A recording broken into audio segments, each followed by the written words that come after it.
అపోస్తలుడైన పౌలు గారు కొరింథీయులకు రాసిన పత్రిక 10వ అధ్యాయము 1వ వచనము నుండి 6వ వచనం వరకు మార్చి చదువుతాం. సహోదరులారా, ఈ సంగతి మీకు తెలియకుండా నాకు ఇష్టం లేదు. అదేదనగా మన పితరులందరూ మేఘం కింద నుండిరి, వారందరూ సముద్రములో నడిచిపోయిరి. బట్టి మేఘంలోను సముద్రములో బాప్తిసం పొందిరి. అందరూ ఆత్మ సంబంధమైన ఒకే ఆహారమును భుజించిరి. అందరూ ఆత్మ సంబంధమైన ఒకే పానీయమును పానము చేసిరి. ఎలా అనగా తమ్మును వెంబడించిన ఆత్మ సంబంధమైన బండలోనిది తాగిరి. ఆ బండ క్రీస్తు. అయితే అన్యంలో సమర్పించబడి వారు ఆశించిన ప్రకారము మనము చెడ్డవాటిని ఆశింపకున్నట్లు ఈ సంగతులు మనకు దృష్టాంతాలుగా రాసించారు.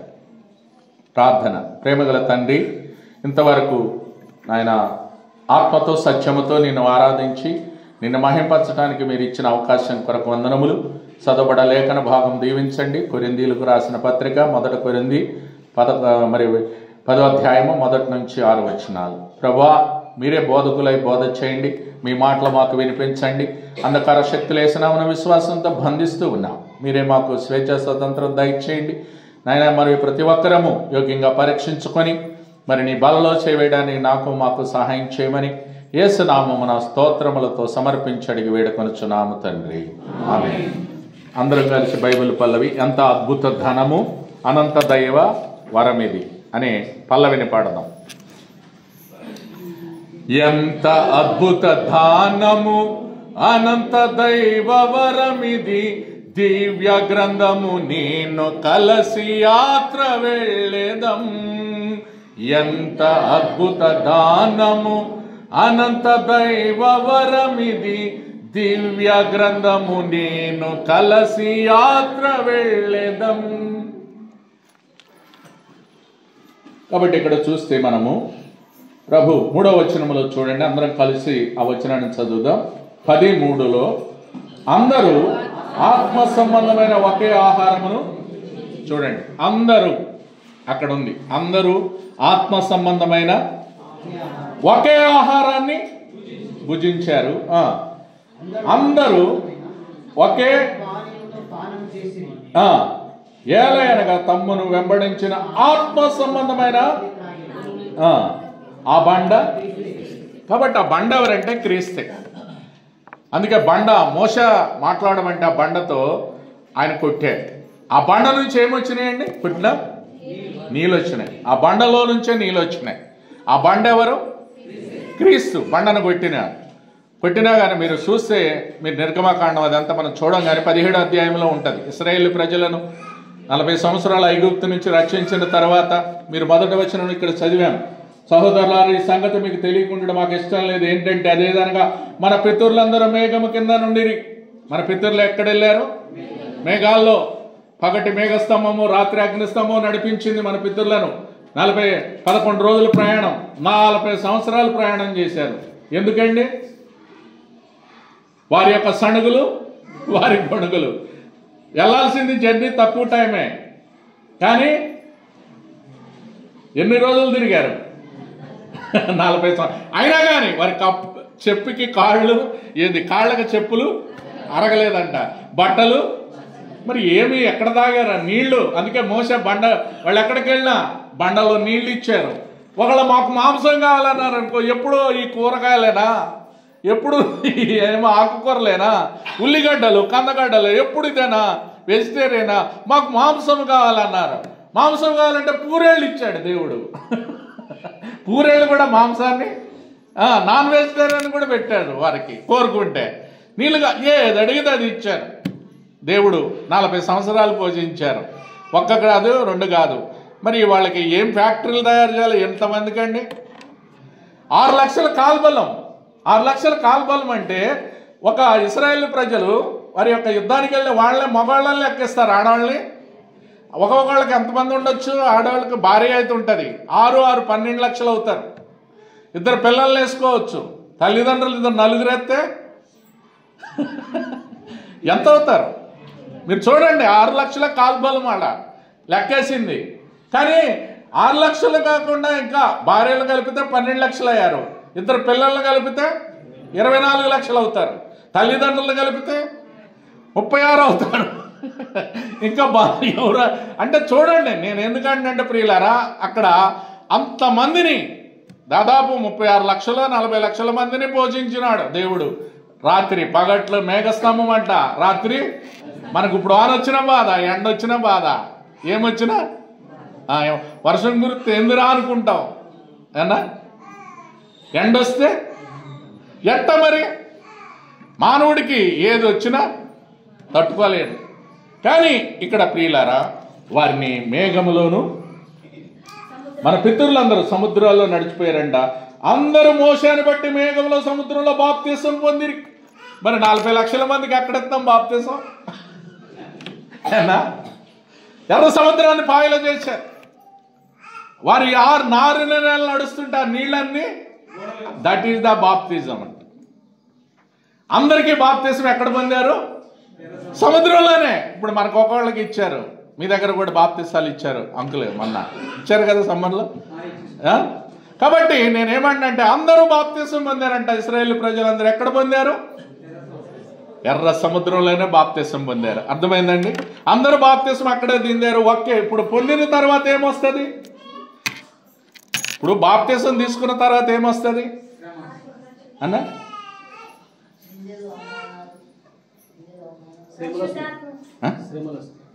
శ్రమలు వస్తాయి. శ్రమలు కరెక్టే. బాప్తీసము పరిశుద్ధాత్ముడు వస్తాడు అక్క. ప్రైజ్లాడక్క, వందనాలు. కాబట్టి మంచిగా చెప్పారక్క. 38 చూడండి అపోస్తుల కార్యాల్లో, అది వాక్యానుసారం అట్ట మంచిగా అలా చదవాలి బైబిల్. మీరు అలా చదివినప్పుడు దేవుడు సహాయం చేస్తాడు. ఎట్లా అంటే అందరూ బాప్తీసం ఎప్పుడు తీసుకోవాలంటే మారు మనసు అనుభవం పొందాడు. 2:38 అపోస్తుల కార్యాలు.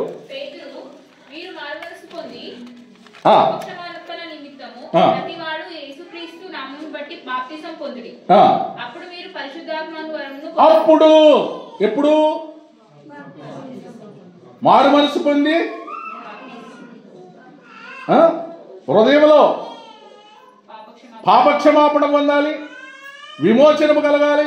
37 వారి మాట విని హృదయంలో నొచ్చుకొని పొడవబడి, సహోదరులారు మేమేం చేస్తామని పేతురుని అడగగా, కడమాపోస్తులను అడగగా పేతురు అన్నారు, మీరు మారు మనసు పొంది పాపక్షమాపణ ప్రతివాడు యేసుక్రీస్తు నామమున బాప్తిసం, అప్పుడు మీరు పరిశుద్ధాత్మను వరమును అప్పుడు పొందుతారు. అందుకే ప్రియమైన ఇది ఒక క్రమం.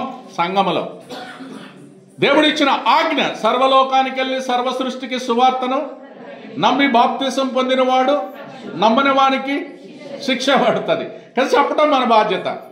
చెప్పినాం, నమ్మలేదనుకో ఎంతగా విన్నా కానీ, ఇప్పుడు రుచి చూసి ఎరిగితే యెహోవా ఉత్తముడని. రుచి చూసినవంటే మరి నీ టేస్ట్ నీకు తెలియకపోతే అట్టగా.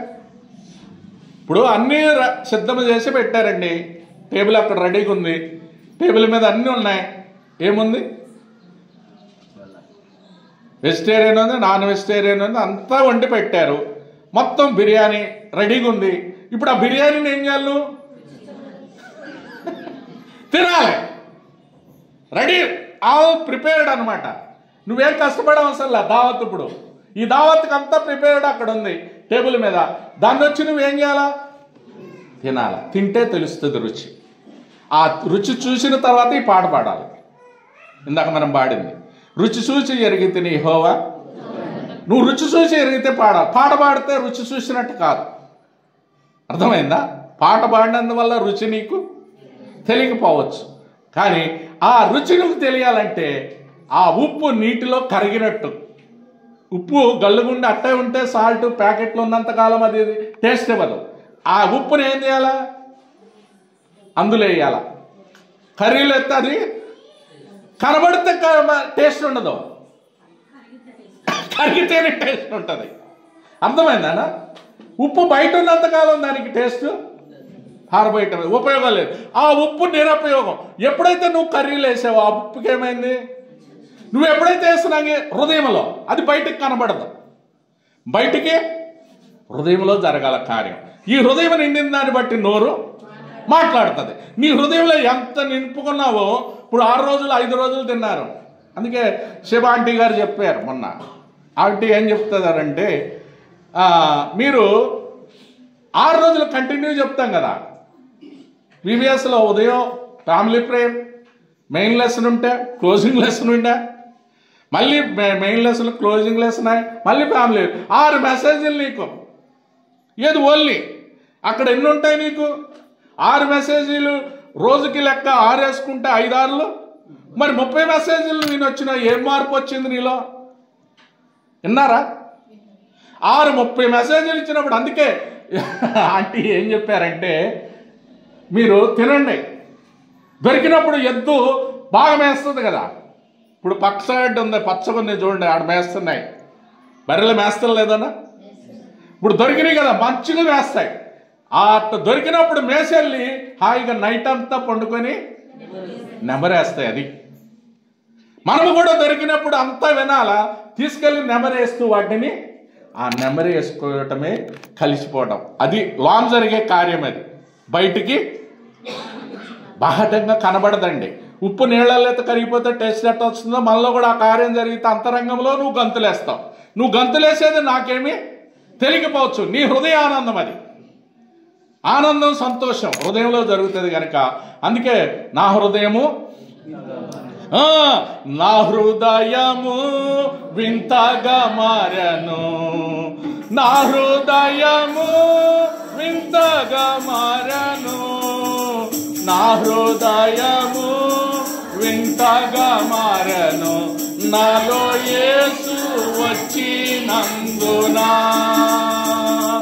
నాలో యేసు వచ్చినందునా, సంతోషమే సమాధానమే, సంతోషమే సమాధానమే, సంతోషమే చెప్పనాశక్యమైన సంతోషం, చెప్పనాశక్యమైన సంతోషం. ఈ సంతోషము నీకు కావాలనా, ఈ సంతోషము నీకు కావాలనా, ఈ సంతోషము నీకు కావాలనా, నేడే యేసు నొద్దకు రమ్ము, నేడే. ఆ రుచి చూసానంటే నువ్వు యేసే దగ్గరకు వస్తే ఆ రుచి తెలుస్తుంది. వచ్చారా? తెలుసుకున్నారా? రుచి చూసి ఎరిగితే యెహోవా ఉత్తముడు, యేసయ్య ఉత్తముడు, ఆయన మహోన్నతుడు. అలాంటి పరిశుద్ధుడు ఇంకెవరు? పాపుల కొరకు ఎవరు ప్రాణం పెడతారు? ఆయనే మన కొరకు, పాపుల కొరకు ఈ లోకానికి వచ్చాడు, ప్రాణం పెట్టారు, సమాధి చేయబడి మృత్యుంజయుడై 3వ దినాన తిరిగి లేచి పాపం మీద, మరణం మీద, లోకం మీద విజయాన్ని ఇచ్చినాడు. ఆ విజయంతో ఇప్పుడు విజయ గీతాలు పాడుతున్నాం మనం. ఆ సంతోషం ఎట్టొచ్చిందో హృదయంలోకి? మారు మనసు పొందినప్పుడు. అదంతా అందుకే నేను అంటున్నా, తింటే తెలుస్తుంది రుచి అనేది. తినుకోకుండా నేను ఎంత చెప్పినా అంటే నువ్వు చూడకపోతే నీకు, అందుకే నేను చూడమన్నా, నీ హృదయాన్ని మార్చుకోవాలి. తింటే తెలుస్తుంది అంటే హృదయంలో వారు పొడవబడ్డారు, పొడిచారంట. హృదయంలో పొడవడం అంటే గడపారు తీసుకొని పొడుస్తారు, బండలు. అవి అక్కడ ఏముంటాయి? బండలు ఉంటాయి, రాళ్ళు ఉంటాయి, రెప్పలు, అన్నింటి పొడిసి తీస్తారు బయట. అప్పుడు వస్తాయి కదులు. కొన్ని బండల్లాగా ఉంటాయి హృదయాలు. ఎంత చెప్పినా, ఎంతకాలం విన్నా అంతే బండలు. అందుకే వాటి పొడవబడి పొడిసినప్పుడు వారి హృదయం అంతా కరిగిపోయి, అప్పుడు అయ్యా మేమేం చేయాలా? ప్రభు యేసునందు విశ్వాసం ఉంచు, అప్పుడు నీవును నీ ఇంటి వారు రక్షణ ఉంచి. అది మారు మనసు అంటే. మారు మనసు పొందారు. ఆ మారు మనసు పొంది పాపక్షమాపణ పొందారు వారిలో. అప్పుడు పొంది ఆ పరిశుద్ధ రక్షణ అనుభవం వచ్చింది. అందుకే యేసు ప్రభు నోటితో ఒప్పుకోవాలి, రక్షణ అంచబడాలి, మారు మనసు పొందాలి, విమోచించబడాలి. బాప్తిస్మముల 5 సాక్ష్యం ఇచ్చాం. ఈ 5 చేసిన వారికి పరిశుద్ధాత్ముడు హస్త నిక్షేపణ చేస్తారు. అప్పుడు వస్తుంది పరిశుద్ధాత్ముడు వరాన్ని, అప్పుడు పొందుతాం. కాబట్టి ప్రియులారా, అలాంటి ఆత్మను ఇప్పుడు వీరందరూ ఎక్కడ పొందారు? బాప్తిస్మము మేఘములోను సముద్రములో. 3వ చూడండి, అందరూ మోషేను బట్టి మేఘములోను సముద్రములో బాప్తిసము పొందిరి. 4వ వచనం, అందరూ ఆత్మ సంబంధమైన ఒకే పానమును. ఇది ఆత్మ బల్ల ఏం చెప్తుందంటే మనమందరం ఒక్కటని చెప్తుంది. ఆత్మ సంబంధమైన ఆశీర్వాదము దేవుడు మనకిచ్చాడు. ఈ బల్లలు అదే చెప్తున్నారు ఇక్కడ చూడండి. అందరూ ఆత్మ సంబంధమైన ఒకే ఆహారమును భుజించారు. ఒకే ఆహారం, అది ఒక్కటే.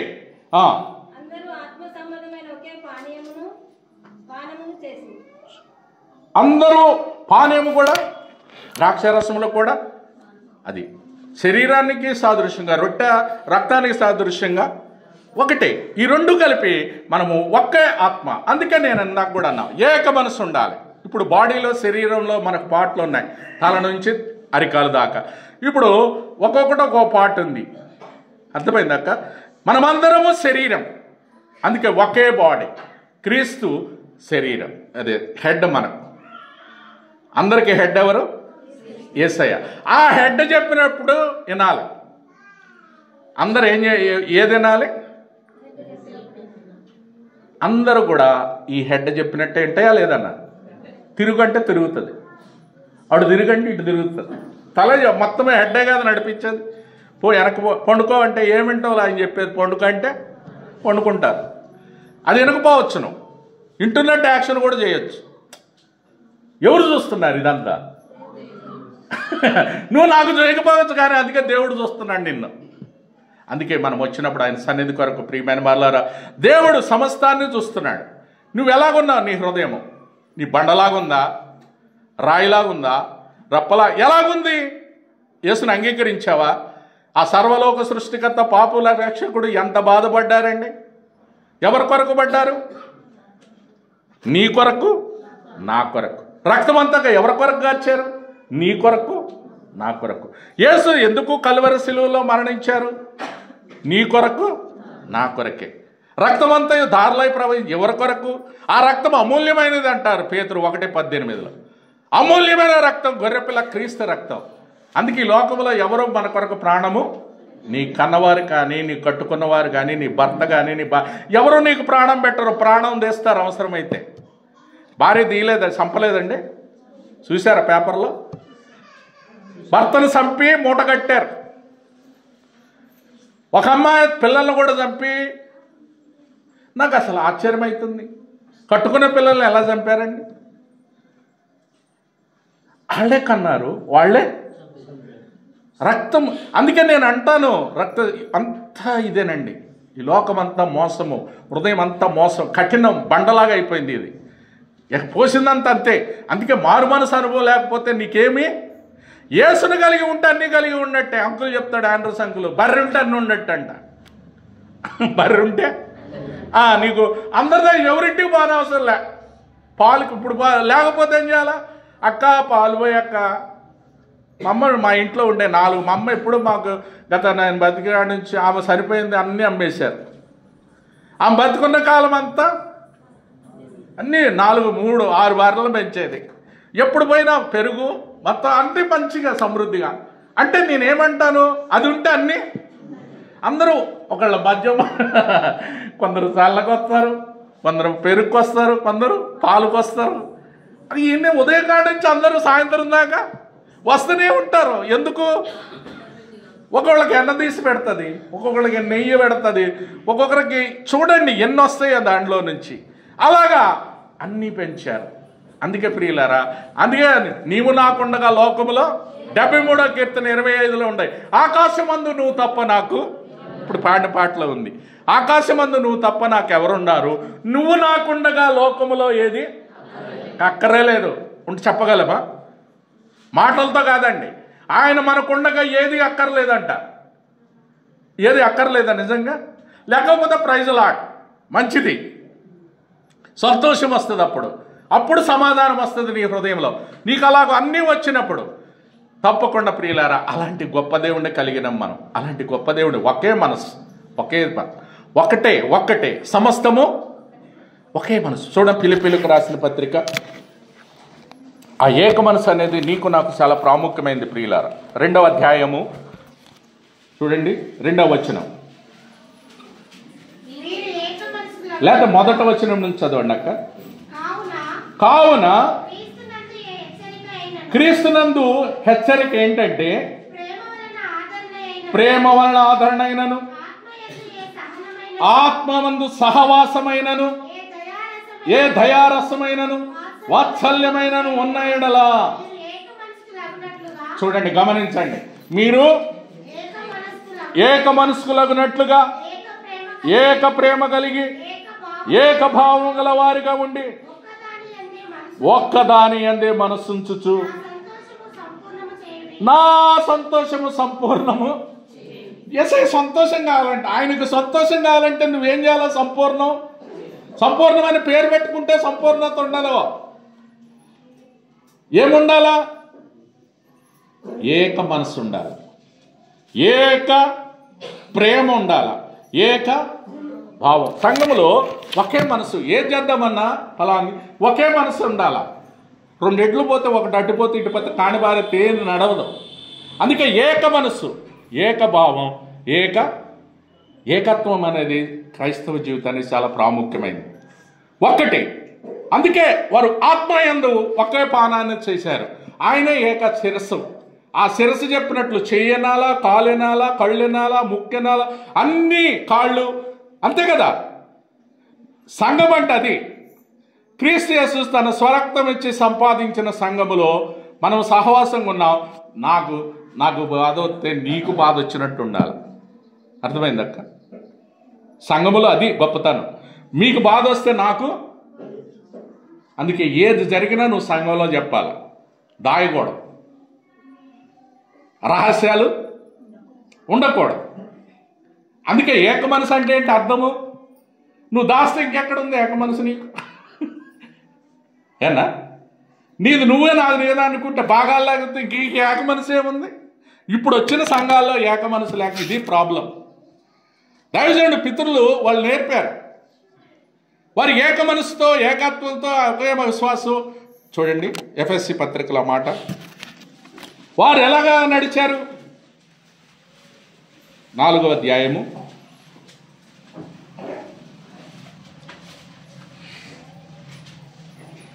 3వ వచనం, లేకపోతే మొదటి నుంచి చదువుదాం. కాబట్టి సమాధానమును బంధము చేత ఆత్మ కలిగించి ఐక్యతను కాపాడుకునే శ్రద్ధ కలిగి ప్రేమతో ఒకరినొకడు సహించుకొనుచు మీరు పిలువబడిన పిలుపుకు తగినట్టుగా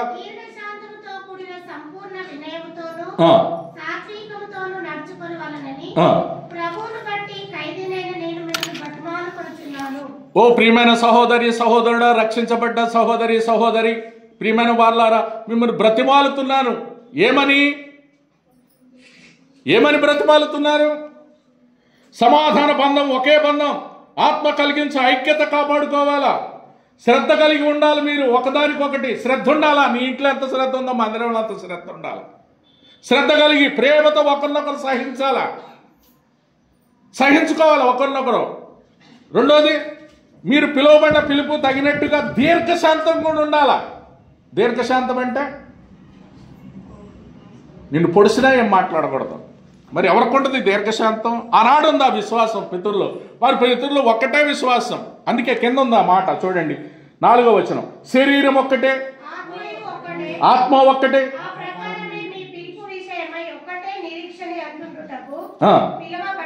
ఎందుకు పిలువబడ్డావు? శరీరం ఒక్క శరీరానికే పిలువబడ్డాం. ఒక్కటే రొట్టె, 10 రొట్టెలు ఉండవు.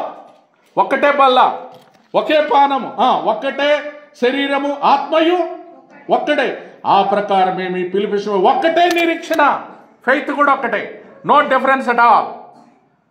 ఒకే ఫెయిత్, ఒకే విశ్వాసం, ఒకే ప్రేమ, అన్నీ ఒక్కటే ఉండాలి. ప్రభు ఒక్కడే, విశ్వాసం ఒక్కటే, బాప్తిసం ఒక్కటే, దేవుడు ఒక్కడే.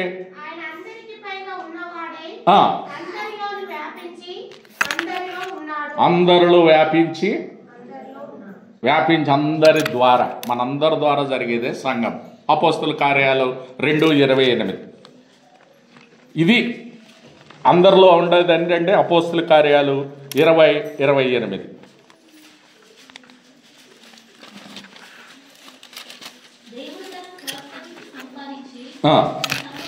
తన సంఘం, దేవుడు తన స్వరక్తం ఇచ్చి సంపాదించిన తన సంఘంలో ఇప్పుడు మనం అంగములుగా ఉన్నాం. ఈ సంఘంలో ఉన్న వారికి ఏక మనసు ఉండాలా, ఏకభావం ఉండాలా, ఒకే ఇది ఉండాలా, ఒకే బాప్తిసము, ఒక్కటే, అంతా వన్నెస్ ఒక్కటే. అందుకే ఇదంతా పాటించారు కాబట్టి A to Z అపోస్తుల బోధ యందు, సహవాసం యందు, ప్రార్థన రొట్టె ఎడతెక్కున్నారు. ఆ విశ్వాసములు అభివృద్ధి చెందారు. వారు ఏది చెప్పితే దైవజనుడు మన పితరులు అలా చేశారు సంఘాల్లో. అందుకే విస్తరించాయి సంఘాలు. ఏమైనాయి నాటికి? మరి గిన్నిస్ బుక్లోకి ఎక్కారు. భక్సింగ్ గారు ఎందుకు ఎక్కారు? 10,000 సంఘాలండి మాట్లాడండి అప్పుడు. మరి ఇప్పుడు ఎంత ఉన్నాయో? ఆయన ఫ్లైట్ ప్రయాణం చేసింది కూడా రికార్డే. ఆయనలాగా ఏ వ్యాపారి ప్రయాణం చేయలేదు ఫ్లైట్లో. ఆయనలాగా 10 సంఘాలు గిన్నీస్ ఎవరు? ఇంకొక ఆయన ఉండట, ఒక ఆయన ఎవరో ప్రయాణం చేశాడు, ఒక వ్యాపారవేత్త. కానీ ప్రియులారా, ఆయన అంతగా చేశాడు సమస్తము. అమెరికా వెళ్ళినా ఈయన వాళ్ళకి ఇచ్చాడు. కానీ వాళ్ళు ఇప్పుడు ఎంత బాధపడుతున్నారు. అమెరికా వీసా కొరకు ₹1,00,00,000 కట్టాలంట. కడతారా? ట్రంప్ పెంచాడంట. ఎందుకు చేస్తున్నారు ఇదంతా? ఇంగ్లాండ్లో గో బ్యాక్ ఇండియా అంటున్నారు, ఆస్ట్రేలియాలో గో బ్యాక్ ఇండియా అంటున్నారు, అమెరికాలో అందరిని ఎరకబోండి అంటున్నారు. కోట్ల మంది అన్నారు. అక్కడ ఆడకెళ్ళి ఏం చేశారండి అంటే ఇక్కడ అన్నీ తీసుకెళ్ళి అక్కడ పెట్టారు. అంటే ఏకమనసు. అంటే ఇక్కడ ఇప్పుడు మనకి ఎన్ని లాంగ్వేజెస్ ఉన్నాయి మన భారతదేశంలో? మనదొకటి లెక్క, తెలుగు ఒకటే. తెలుగులోనే తెలంగాణ ఒక లాంగ్వేజ్, ఆంధ్ర ఒక లాంగ్వేజ్, రాయలసీమ ఒకటి, మరి యాస, మరి కన్నడం, మరి తమిళం వాళ్ళు ఎవరి మాట అనరు. నేను ఒకసారి ఇంటర్వ్యూకి వెళ్ళా, నేను చదువుకున్నప్పుడు వారణాసి రైల్లో టికెట్లో ఉన్నా నా లైన్లో. మన తెలుగు వాడు ఒక్కడు రాలేదు కానీ నా దగ్గరికి, తమిళ వాళ్ళు అందరూ ఒకటయ్యారు. అంటే నేనేమంటానంటే భాష, ఇప్పుడు నాకు భాష మనదో ఎన్నో వేల భాషలు ఉన్నాయి. ఉన్నప్పుడు ఏం నేర్చుకోవాలి ఇప్పుడు మన పిల్లలు? అందుకే నేనున్నా, ఏది నేర్చుకున్న మన పిల్లలు యూత్ అంతా ఇంగ్లీష్లో మంచిగా మాట్లాడాలా. అందుకే బేటా మంచిగా చదవాలి. మీరు ఏం చేయాలా? ఇంగ్లీష్ మంచిగా స్కిల్డ్ పర్సన్స్ అవ్వాలా. స్కిల్స్ ఉంటేనే భవిష్యత్తు. ఇప్పుడు స్కిల్స్ లేక వెనకొస్తున్నారు అందరూ. చదువుతున్నారు కానీ ఏమి లేవు, స్కిల్స్ డెవలప్మెంట్ ఉండాలి. అందుకే చిన్ననాటి నుంచి మీరు అన్నిట్లో ఇవ్వాలా. ఇంగ్లీష్ రాకపోతే మరి ఎట్ట వెళ్తారన్న అమెరికా? ఇప్పుడు ఎట్టగా గొప్పవాళ్ళు అవుతారు? నేర్చుకోవద్దా మన పిల్లలు? అందుకే మీరు రాజ్యాంగం చదవాలా, ఇంగ్లీష్ నేర్చుకోవాలా. మంచిగా చదివి మంచిగా అందరికంటే ఈ 2 వచ్చిన వారు దేన్ని కేర్ చేయరు. మనకు సమాధానం ఉండాలి. ఎట్టొస్తుంది ఒకే వన్నెస్ అంటే మన దేశంలో? ఇప్పుడు ఇక్కడ ఉన్నదంతా తీసుకెళ్ళి అక్కడ వాళ్ళు విగ్రహాలు కట్టుకోమన్నారు. ఇప్పుడు అక్కడ ప్రజాస్వామ్యంలో ఏందన్నా? అందరూ ఒకటే. By the people, for the people, to the people. అందరూ ఒకటే. ప్రజల కొరకు, ప్రజల చేత ప్రత్యక్షంగా ఎన్నుకోబడిన ప్రభుత్వమే ప్రజాప్రభుత్వం. అంటే అందరికీ ప్రజాస్వామ్యం అంటే అది. కానీ భేదాభిప్రాయాలు, మతాలు ఇప్పుడు తీసుకొచ్చారు. మన ఎందుకు జరుగుతుంది? మణిపూర్లో అంతమందిని చంపేశారు, రోడ్ల మీద వేసి ఆడపిల్లల పాప ఎంత బాధ పెట్టారు. అప్పుడు చూడలేదు, 5 సంవత్సరాలైనా వెళ్ళలేదు పరిపాలన. అలాగుంది. ఇవన్నీ తెలుసు ఇప్పుడు. అందుకే అంటారు, పిల్లి పాలు తాక్కుంటే ఎవరు నన్ను చూడట్లేదు అనుకుంటుందంట. కన్నా పిల్లి పాలు తాగుతుంది, ఎవరు నన్ను అది అనుకుంటుంది. కానీ అందరూ చూస్తారు, అందరికీ తెలుస్తుంది. అంటే నేనేమనుకుంటా, జరిగే సంగతులు ఇప్పుడు ఎంత హింస పెడుతున్నారు, దేవుని బిడ్డలను చంపుతున్నారు. నార్త్ ఇండియాలో అయితే ఇళ్ళు పడగొడుతున్నారు, చర్చిలు పడగొడుతున్నారు, పాస్టులను చంపుతున్నారు, సువార్త. అంటే నీకు ఏడుంది మరి ప్రజాస్వామ్యం? ఇప్పుడు మతము, ఏ మతాన్నైనా ప్రసవించుకోవచ్చు నువ్వు. సెక్యులర్ అంటున్నారు కదా, ఈ సెక్యులర్ వాళ్ళు పాటించారు. అందుకే నువ్వు అక్కడ గట్టినా వాళ్ళు మాట్లాడలేదు, విగ్రహాలు పెట్టుకున్నా మాట్లాడలేదు, దేవాలయాలు కట్టుకున్నారు. ఆంటీ చెప్తుంది, మన శేవ ఆంటీ చెప్తుంటే ఇంగ్లాండ్లో అన్ని చర్చిలు పబ్బులైనవి అంట.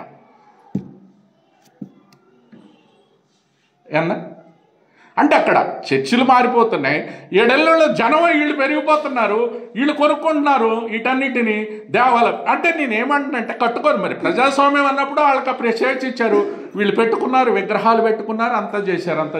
ఇప్పుడు ఇక్కడ హింస పెడుతున్నారని మన ఎక్స్టర్నల్ మినిస్టర్ జయశంకర్ని అడిగారు అమెరికాలో, న్యూయార్క్లో, అందులో పెట్టి మీరు మీ దేశంలో ఇలా హింస పెట్టి చనిపోతున్నారంట. మరి ఎంతమంది చనిపోయారండి? ఏనా గ్రహం స్టెయిన్స్ చంపారు ఒరిస్సాలో. ప్రవీణ్ పగడాల ఆయన చనిపోయారు. ఎట్లా చనిపోయారు ఇప్పటికి తెలియదు. షార్లెస్ ఇప్పుడు మన అమెరికాలో జరిగింది.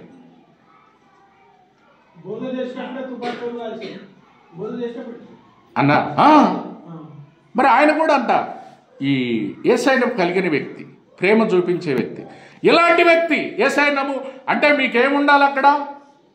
మన వీబీఎస్లో చెప్పారు కానీ నేను రిపీట్ చేయను. కాబట్టి ఆయనలో యేసయ్య గురించి ఆ ప్రేమను చూపిస్తుంటే తట్టుకోలేక కాల్ చేసి చంపేశారు. అంటే ఇంత భయంకరమైతే ఇప్పుడు మరి ఆమె ఏమంది? ఆయన భార్య నేను క్షమిస్తున్నానా అంది. ప్రవీణ్ భార్య ఏమంది? నేను క్షమిస్తున్నానా అంది. అన్నా ఈ క్షమాపణ ఎట్టొచ్చింది? ఇప్పుడు గ్రహం స్టెయిన్స్ గారి పిల్లలు, 2 చిన్నపిల్లలు, 3 చనిపోయేశారు, కాల్ చేశారు కదా. ఆమె కూడా ఏమంది? గ్లాడీ.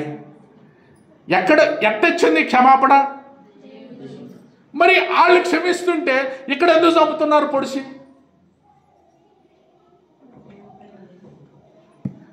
యేసయ్య ప్రేమ అంటే క్షమించే గుణం. యేసయ్య ప్రేమలో ఏముంది? క్షమాపణ ఉందండి.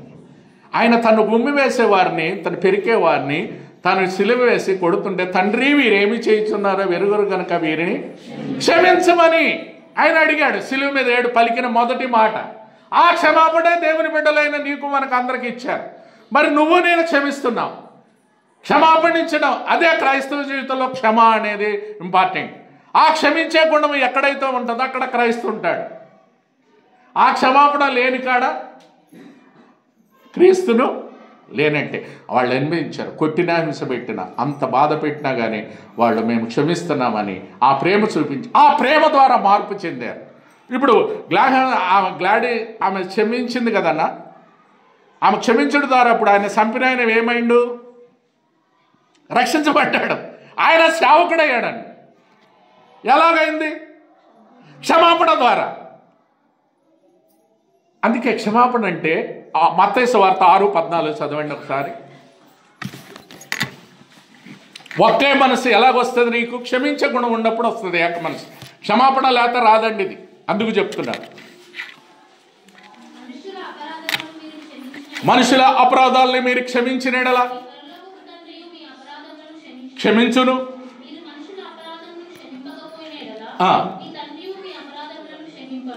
మత్తయి సువార్త 6:14 చాలా ఇంపార్టెంట్ అయింది. మనుషుల అపరాధాలని నువ్వు క్షమిస్తే పరలోకపు తండ్రి నీ అపరాధాలు క్షమిస్తా. నువ్వు క్షమించకపోతే నీ అపరాధాలు. మార్కు సువార్త 11:24. మార్కు సువార్త 11:24. అందుచేత నువ్వు ప్రార్థన చేయనప్పుడు నమ్ముడి. కాబట్టి నువ్వు ఏది అడుగుతున్నావో నువ్వు మొరపెట్టినప్పుడు, ఈ దీనుడు మొరపెట్టగా యెహోవా ఆలకించినని దావీదు చెప్పాడు. నువ్వు మొరపెట్టినప్పుడు అడుగుచున్నావేంటన్నా పొందినావని హృదయంలో నమ్మాలి. చదవండి. అప్పుడు నీకు కలుగుతాయి. ఎప్పుడు కలుగుతాయి? నువ్వు నమ్మినప్పుడు కలుగుతాయి. ఒకని మీద నీకు విరోధమేమైనా నువ్వు కలిగి ఉన్నడలా, నువ్వు నిలవబడి ప్రార్థన చేయనప్పుడల్లా వానిని, నువ్వు ప్రార్థన చేసినప్పుడల్లా వాడిని క్షమించాలంటారు నీ విరోధిని. ఎప్పుడు? నువ్వు ఎప్పుడైతే ప్రార్థన చేస్తావో, ఒకరి మీద ఒకళ్ళ విరోధం ఉందనుకో నీకు మనసులో, నువ్వు నిలబడి ప్రార్థన చేసినప్పుడల్లా వారిని ఏం చేయాలా? క్షమించాలి. అప్పుడు నువ్వు అని మూల భాషల కింద ఏమి రాశారన్న? నువ్వు క్షమించిన ఎడల క్షమింపబడు. నువ్వు క్షమించిన ఎడల నీవు క్షమింపబడను. నువ్వు క్షమించకపోతే అంతే. నువ్వు క్షమిస్తేనే నీకు వస్తుంది ఆ క్షమాపణ, లేకపోతే నీకు రాదు. ఇంకెక్కడొచ్చింది ఏక మనసు అంటే? అది అర్థమైందక్క. ఒకసారి ఒక భక్తుడు నేను చూసాను, ఒక బ్రదరు, అన్నా నన్ను క్షమించన్నాడు. ఇట్టన్న దండం పెట్టి నన్ను క్షమించండి. నో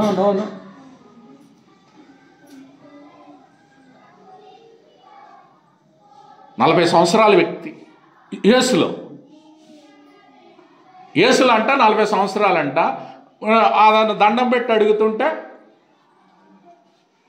మరి నువ్వు క్షమించకపోతే బైబిల్ స్పష్టంగా చెప్తుంది, నువ్వు క్షమిస్తేనే నువ్వు దానికి అర్హుడవు, లేకపోతే నీకు కూడా నువ్వు ఏది ఎత్తుతావు అది కోస్తావు. నువ్వు వరెత్తే విత్తనం వస్తుంది. నువ్వు మామిడి చెట్టు ఏ విత్తనం ఎత్తే అదే వస్తుంది. నువ్వు ఏది ఎత్తితే అదే నీకు వస్తావు బిడ్డ. అంతేగాని నువ్వు క్షమిస్తే నువ్వు క్షమించబడతావు. బైబిల్ స్పష్టంగా చెప్తుంది. ఇప్పుడు మత్తయి సువార్త 6:14, మార్కు సువార్త 11:24-25 ఏం చెప్తున్నాయి? నువ్వు ఏక మనసు అంటే ఇది చేసినప్పుడే నీకు సంఘాలు ఏక మనసు వస్తుంది. నువ్వు క్షమించే గుణమే లేకపోతే ఏక మనసు ఏడవుతుందక్క. అంకుల్ అంటాడు, ఏముందా, ప్రేమ ఉందా, తేమ ఉందా, నీళ్ళు ఏముందా,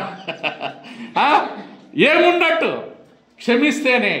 అందుకే మన జీవితంలో ఈ యొక్క ప్రేమిస్తున్న అంటానికి గుర్తు ఏంటంటే క్షమాపణ. నీ భర్తను భార్య క్షమించదు. ఒకసారి భర్త సంఘంలో ఉన్న విశ్వాసులు ఒకరినొకరు క్షమించుకోలేవు. అది ఉంది. ఇదివరకు ఇది ఏక మనసు. సంఘాల్లో ఏక మనసు ఉద్యమం ఎక్కడి నుంచి వస్తుంది? ఉద్యమం అంటే మన నుంచే రావాలి. అది నీ నుంచి నా నుంచే రావాలి. ఉద్యమం అంటే ఎక్కడి నుంచే రాదు, అది కొనుక్కుంటే. అందుకే ఉద్యమం అంటే మనలో ఏక మనసు ఉండాలా, ఏకతాత్పర్యం ఉండాలా, వన్‌నెస్, ఒకే ఆత్మ, ఒకే మనస్సు, ఒకే తాత్పర్యం, ఒకే బాప్తిసం, ఒకే విశ్వాసం, అంతా ఒక్కటే. ప్రభు వేరు కాదు కదన్నా, యేసయ్య వేరా? ఆయన ప్రేమ. యేసు ఈజ్ ఈక్వల్ టు ప్రేమ. అంతే కదక్క. ప్రేమించిన వారు యేసయ్యను ప్రేమిస్తున్నంటే యేసయ్యను నువ్వు కలిగి ఉన్నట్టు అర్థం. అది లేకపోతే మరి నువ్వు క్షమించకపోతే. అందుకే ఒక పేతురు వచ్చాడు. ఆ మాట చూసి మన బల్ల పాలు పొందుదాం. క్షమించమని మత్తయి సువార్త 16లో పేతురు ఒక ఆయన వచ్చాడు. అప్పుడు ఏం చేశాడు ఆయన?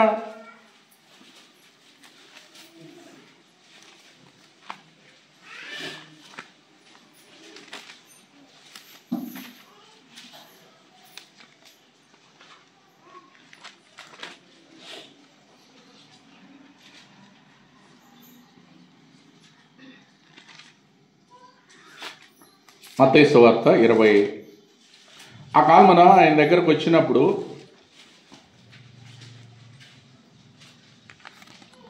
నన్ను క్షమించమని అడుగుతాడు. ఎన్ని మార్లు క్షమించాలంటాడు? మత్తయి అన్నా 7 మార్లా?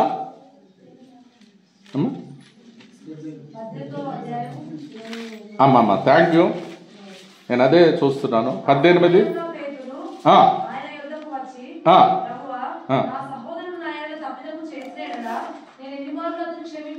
అది ఎన్నో వచ్చిన ఒక 18, 21 అందరూ చదువుదాం. కాబట్టి ఎన్ని మార్లు క్షమించాలంట? 7 మార్లు మట్టుగా అని అడిగాను. అందుకే యేసు 7 మార్లు మట్టుకే కాదు, ఎన్ని ఏళ్ళు క్షమించాలంటు? నువ్వు కనబడే తోటి సహోదరుని ఇప్పుడే క్షమించాలి ఒక్కసారి, కానీ అక్కడ ఎన్నిసార్లు అంటండు? 70 ఏళ్ళు అంట. అంటే నీ బ్రతుకు కాలం అంతా. 70 ఏళ్ళు అంటే మనిషి ఆయుష్కాలం ఎంత? బైబిల్ ప్రకారం మనిషి ఆయుష్కాలం 70 సంవత్సరాలు. 90వ కీర్తన 14. 60 కాదన్న, 90, 14 కీర్తనల గ్రంథం.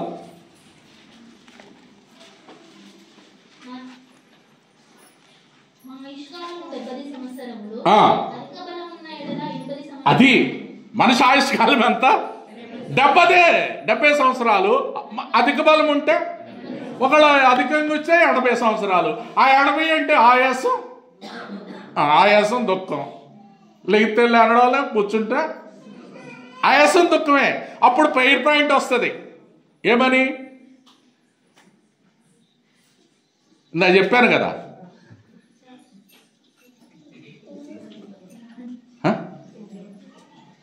ఇప్పుడు చనిపోవాలని ఇప్పుడు సమాధి కాడ అంకుల్ ప్రేయర్ చేయమని చేశాడు కదా, ఏ పాయింట్ ఇచ్చారని చెప్పాను, తొందరగా తీసుకు. అది నువ్వు మర్చిపోతేట. ఇప్పుడే మర్చిపోయారు మీరు ఇంటలేదు. నాకు దీన్ని బట్టి అర్థమవుతుంది ఇంటలేదని. చెవుగలవాడు వినుగాక. చెవులు లేని వారు ఎక్కడ ఉన్నారా అన్న? అందరికీ చెవులు ఉన్నాయి కదా. అంటే ఇప్పుడు మన ప్రేయర్ పాయింట్ ఏదై ఉండాలా? మనిషి ఆయుష్కాలం 70 సంవత్సరాలు, అధిక బలం ఉంటే బైబిల్ ప్రకారం. అంటే ఇందాక ఆదాము 930, ఆదాము నుంచి దావీదుకు వచ్చేళ్ళకి తగ్గిపోయింది. ఇప్పటికి ఇంకా మనకు తగ్గిపోయింది. ఇప్పుడు అన్నట్టు 50, 60, 30 కూడా సరిపోతున్నారు యూత్. అంటే నేనేమంటా, దావీదు వరకు అధిక బలం ఉంటే 70 సంవత్సరాలు. అది ఆధారం చేసుకుని ఎంతకాలం క్షమించాలి? నువ్వు బతికినంతకాలం 70 ఏండ్ల మట్టుక. అంటే 70 × 7 ఎన్నిసార్లు? 490 సార్లు నువ్వు మరి అన్నిసార్లు క్షమిస్తున్నా అంటే నీ బ్రతుకు కాలం అంతా క్షమాపణ గుణం నీకు ఉండాలని బైబిల్ చెప్తుంది. మనిషి మనం చెప్పేది. నువ్వేమి క్షమించు, మరి నువ్వు క్షమించకపోతే నీకు ఎక్కడి నుంచి వస్తుంది? నువ్వేది పోతే అది నీకు వస్తుంది. నువ్వేది ఇస్తే అదే వస్తావు పంట. మళ్ళీ ఆ పంటను ఇప్పుడు నేను చూపినా వచ్చిన కానీ టైం లేదు, ఇక అయిపోయి. అందుకే ప్రియమైన వాళ్ళారా, మనమందరము ఒకే ఆహారాన్ని పూజిస్తున్నాం, ఒకే పానీయాన్ని తీస్తున్నాం.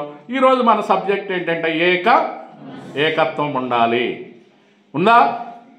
ఆ ఏకత్వం ఉంటేనే ఉద్యమం వచ్చినట్టు సంఘంలో. లేకపోతే ఎక్కడేసిన గొంగడు అక్కడే ఉన్నాడు. అందుకే ఉద్యమం అంటే ఉద్యమం అనే ఒక పాట ఉంది. ఏం పాట అది?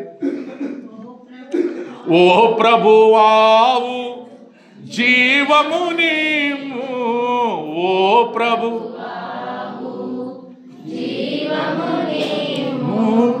విరిగిన మనసుతో నీ వేడెదను,